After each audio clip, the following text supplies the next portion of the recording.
In this lesson, you will see how to finesse the audio by adding some audio transitions. So like I mentioned in the last lesson, I think this cut at this point is looking pretty good.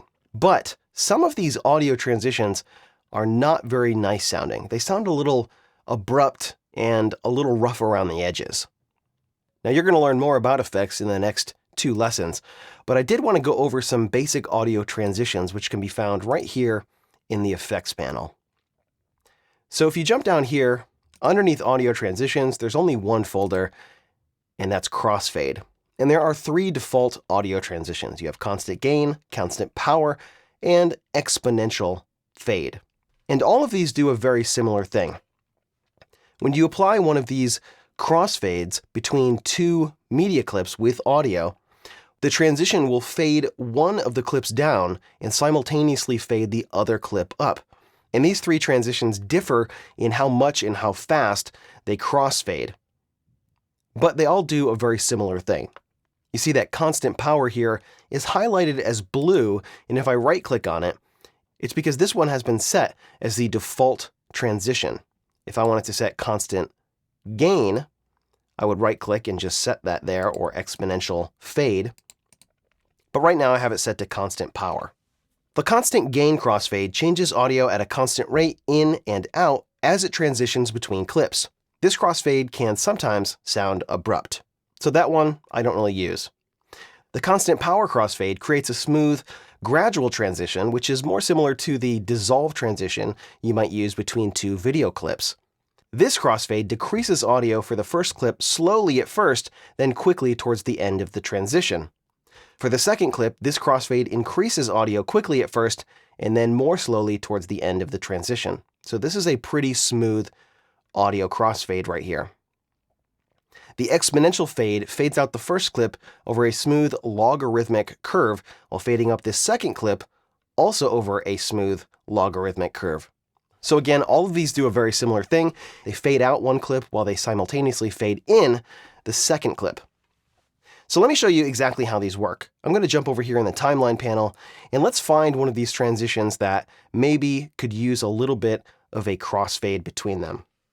So I'm going to zoom in here right on the playhead with the plus key, and I'll play this little bit right here. Best of all, easy. Hi, my name is Cheryl Zig. So that's not super abrupt, but let's hear the difference when we apply a default transition. I can just drag one of these right over to the clip, just like that. I'll just delete that, but it's probably going to be faster if you use the keyboard shortcut. The keyboard shortcut to apply the default audio transition is Control-Shift-D. Control-Shift-D will apply the default audio transition to any clips that are close to the playhead here. And you can see, because these 2 clips are right on the playhead, it applied that transition right here. So let's hear what this sounds like now. Easy. It may be a touch smoother. Easy. Now I can adjust the size of this transition. If I hover my mouse over, you see that the selection tool changes from a trim tool, which it is right here, to a kind of transition trim tool. So I can click and drag this, and now it'll start fading out this clip sooner and fading this clip in sooner, or the transition will happen over a longer period of time. So now if I play this audio transition here, Easy. Hi, you can see it's making a nice smooth fade between these clips. Now in order for this crossfade to work, there has to be material after this edit right here in order to fade down. If this was the end of the clip and there was nothing after that, then this transition wouldn't have anything to fade down after this point, so it wouldn't work correctly. If I double click on this clip to bring it up in the source monitor, you can see that this is the in and the out point for this source clip that I have marked to use. Now the portion of the source clip that I'm not using is called a handle.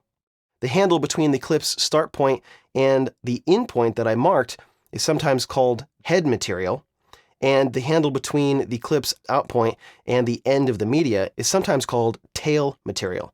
So when you're applying these transitions, if there's not handles after this edit point and before this edit point, or in other words, if there's not tail material here or head material here, this transition won't work properly because there won't be anything to fade up or fade down. But because there is, this is going to work fine. And in most cases, it's going to work just fine. Now, if I jump back to the beginning, if I try to apply a default transition here, you can see that the transition applies, but again, there's not anything before this point to fade down. So essentially what this is going to do is just fade this clip up very, very subtly. Now, applying an audio transition to do a fade up in this particular case will work, but it's not usually my preference. What I like to use instead is audio clip keyframes. So because I have this clip expanded, I can see the audio waveforms in here. If I collapse this down, I can't. But as soon as I expand this, I can see audio waveforms, I can see what's happening on the left channel and the right channel, and there's a line in between here. And you can see as I hover over this, it says volume level. This is the volume level for this particular clip. And while my selection tool is hovered over here, I can take this volume level and I can push it up, or I can click and drag it down. I'm just going to undo that. I can also hold Control down, and if I click, I can add a keyframe. If I add another keyframe over here, I can adjust the volume of this clip.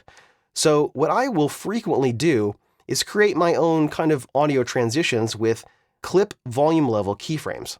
So I'll usually drop 2 keyframes in, and then I'll take one of them and I'll pull it down. And so now what's going to happen between this keyframe and this keyframe is the volume is going to start at -infinity, and then it's going to ramp up to 0 decibels over this time period.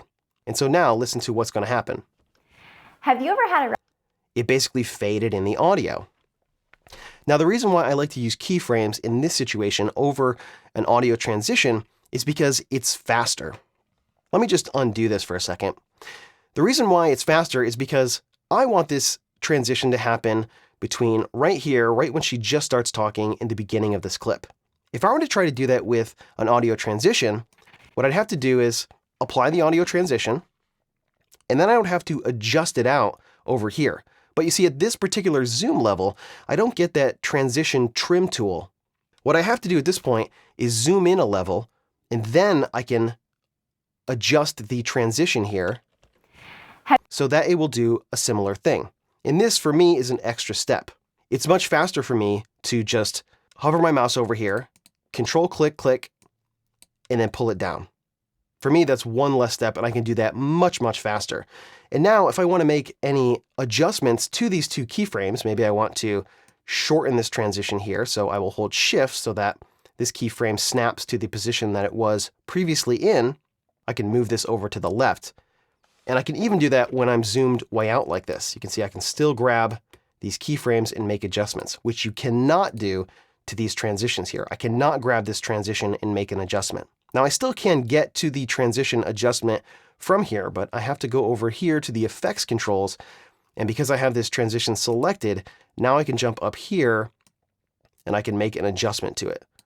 Now, all of these methods are completely valid and they're completely useful. I'm just showing you my preference. For fades at the beginning and the end of media clips, I typically will use clip volume keyframes.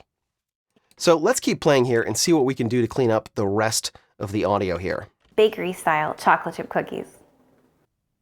First, you can see that transition does not sound super hot. So what I would probably do is see if there's enough audio here to extend this so we keep that kind of low-level background noise in there, but we'll massage it a little bit. Chip cookies.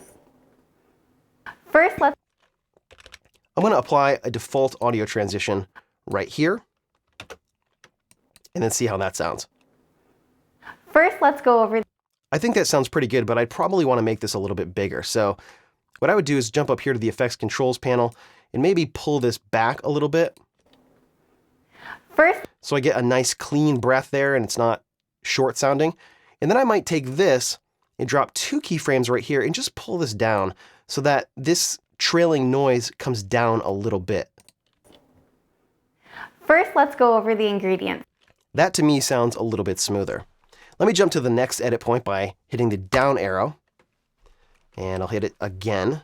Actually, if I want to get to the next edit on video 1 and audio 1, I'll just deselect video 2 and then press down, and that will jump to the next edit point only on video 1 and audio 1.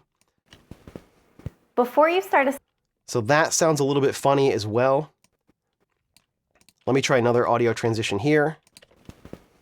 before you That made it perhaps a little bit smoother, but still there's something not quite right here. Let me just make a little space. I'm going to delete this audio transition, and I'm just going to zoom way up here. You can see on the waveform, it looks like there's a little bit of noise and there's a little bit of junk here in the audio. It looks like there's a little bit of pop or something happens with the microphone right at this point. So there's not a great way to fix this. So what I might do is put 2 keyframes here and 2 keyframes here. I won't fade them all the way down, but I will reduce the intensity in this transition. before you start assembling And that, to me, sounds just a little bit better. It sounds like this whole audio track on all these clips could use just a hair of denoising. But for right now, I think these audio transitions will help a lot. There's certainly a lot more to learn about working with audio in Premiere, but with these 2 things, audio transitions and clip volume keyframes, you can very quickly massage the transition between your clips and make the audio sound much smoother. In the next lesson, you're going to get a brief overview of the video effects available in Adobe Premiere Pro.